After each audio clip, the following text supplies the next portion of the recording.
Russia's economy is growing faster than Germany's on paper. But inside its borders, grocery chains are vanishing, luxury malls are boarded up, and Moscow's skyline hides a new emptiness. While Western analysts argue over sanctions and resilience, the Kremlin reports a 3.6% GDP growth even as key sectors rot from within. This isn't a contradiction. It's a cover-up with a deadline.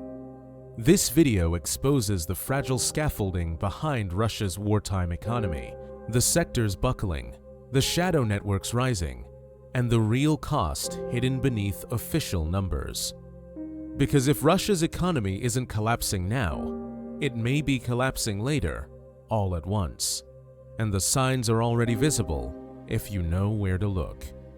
In Moscow's once bustling Avia Park Mall, escalators hum over empty floors.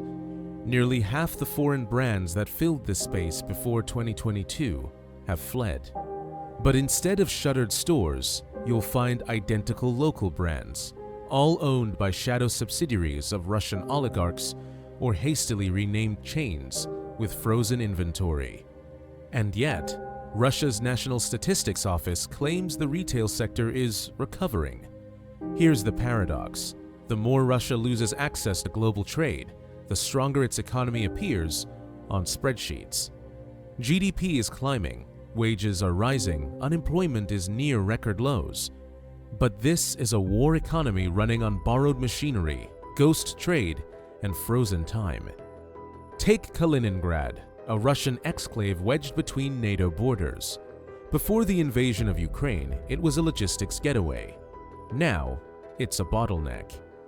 Rail shipments are down, sea freight is rerouted, German and Polish parts for factories have vanished, replaced by slower, pricier knockoffs from China. In one metalworks plant, downtime has tripled since 2023. Workers joke that they're building tanks out of tin cans. That's not just economic strain, that's a supply chain in survival mode. The Russian economy is now a submarine with cracked valves, pressurized from outside, sealed from inside. It's still moving, but every meter forward builds internal tension. On the streets of Novosibirsk, a once bustling electronics market now sells half-empty shelves and outdated models. Parents barter online for infant formula, not because they can't afford it, but because the brands are gone. Russia's official inflation rate is under control at 7.7%, but unofficial indices tracking household essentials show double that for staples like baby food and auto parts. So how does a country facing logistical isolation, talent exodus, and retail collapse post higher growth than most of Europe? Because in Russia's wartime economy, what counts as growth is no longer real. But under the surface, a deeper collapse is unfolding, not in malls or ports, but in the very industries Russia depends on to survive the next phase of war. Russia says it's winning the economic war, but in its factories, machines are failing, engineers are fleeing, and the industrial heart of the country is quietly bleeding out. The Kremlin boasts a 7.5% surge in industrial production in 2023, driven by booming defense manufacturing. But that number hides a fracture line. Everything that isn't bullets and tanks is falling apart. Start with aviation. Russia's top carrier, Aeroflot, is grounded not by enemy action, but by missing spare parts. Western sanctions blocked Boeing and Airbus from supplying components. And Russia's workaround? Cannibalizing its own fleet. By late 2024, over 20% of its aircraft were inoperable, parked, stripped for parts, or grounded due to safety concerns. "We're not flying," a pilot was quoted, "we're triaging." And it doesn't stop with planes. Russia's industrial base is now a Frankenstein machine, patching Soviet skeletons with Chinese limbs, running software designed for systems it no longer controls. At a tractor plant in Chelyabinsk, production lines slowed to a crawl when German-made lathes malfunctioned. Replacement parts? Not available. Workers now use 3D printed plastic joints, which melt under pressure. In Tatarstan, one of Russia's most industrialized regions, output outside the defense sector has stagnated. Civil engineering projects have stalled. Oil rigs are mothballed. Even fertilizer exports, once a powerhouse, are throttled by transport bottlenecks and foreign payment blockades. But here's the part officials don't say out loud. The engineers who could fix this are gone. After the 2022 draft, an estimated 10% of Russia's tech and engineering class fled abroad.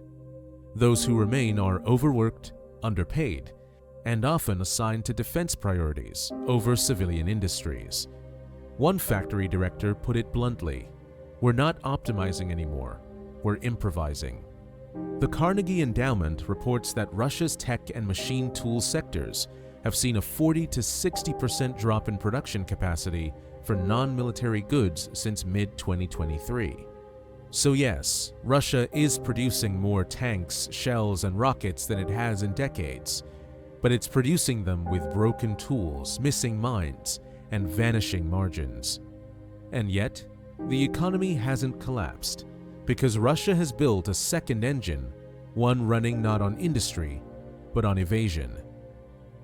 If Russia's factories are crumbling, how is the economy still alive?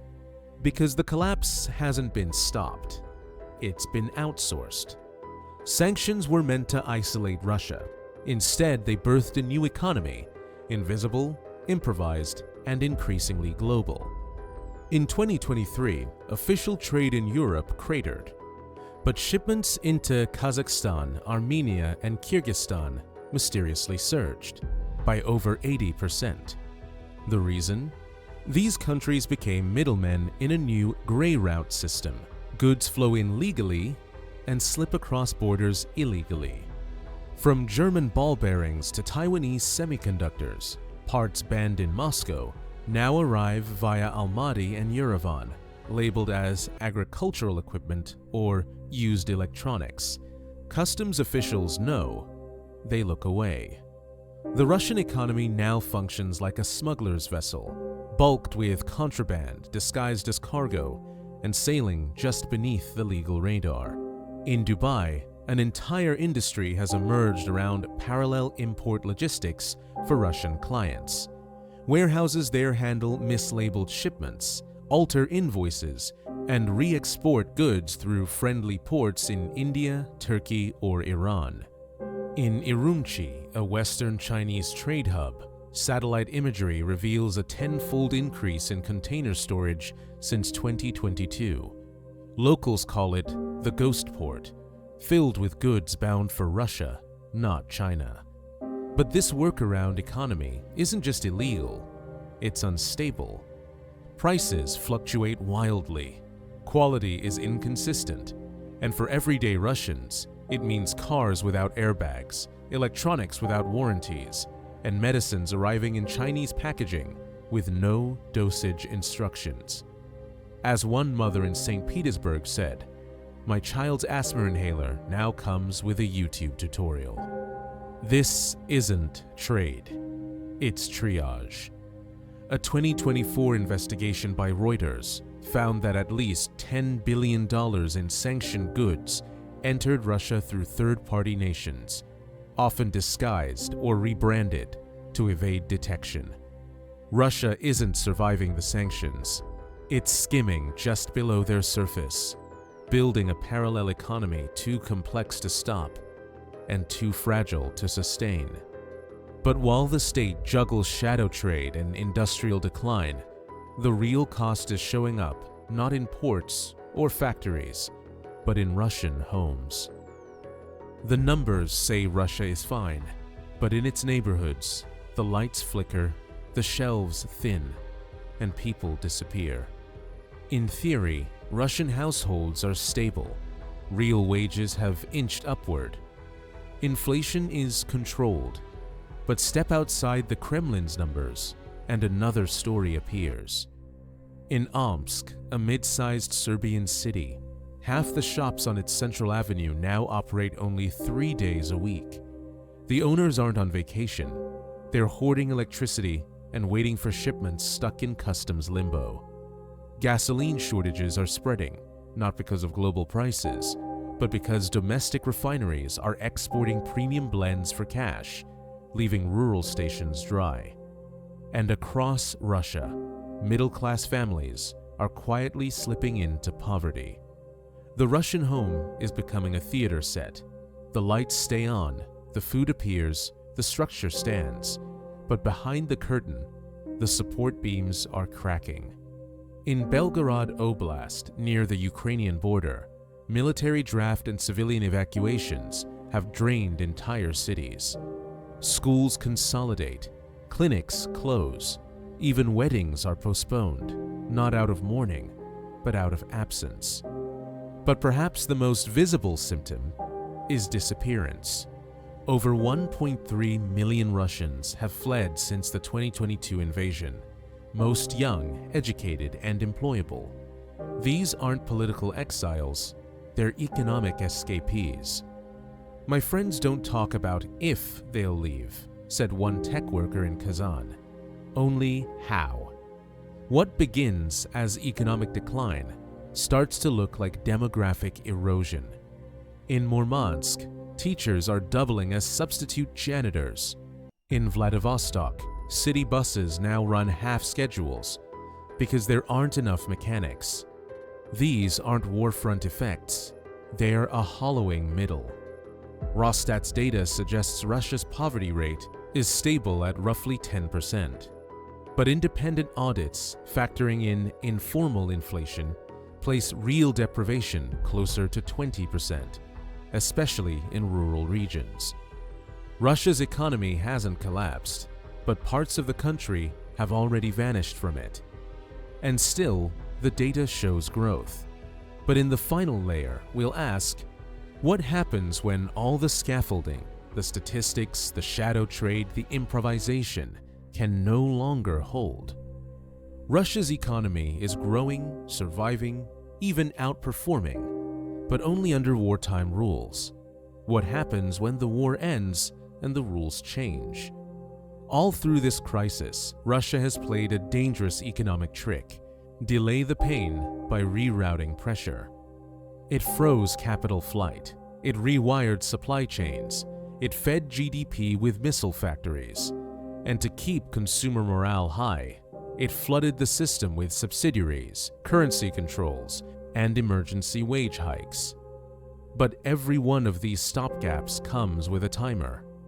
Oil revenue, which funds over a third of Russia's budget, is now reliant on under-the-table exports to India and China. But both countries have begun demanding discounts, delayed payments, or yuan-based settlements that erode Moscow's fiscal control. Meanwhile, Russia's defense budget now eats over 6% of GDP, triple pre-war levels. That's sustainable during conflict, but in peacetime, it's a financial time bomb. Remember the submarine? It's still moving, but now it's leaking fuel, rerouting oxygen, and ignoring depth warnings. It wasn't built to resurface. In 2025, for the first time, Russia's National Welfare Fund, its rainy day reserve, fell below 5 trillion rubles. That's less than half of its pre-war level.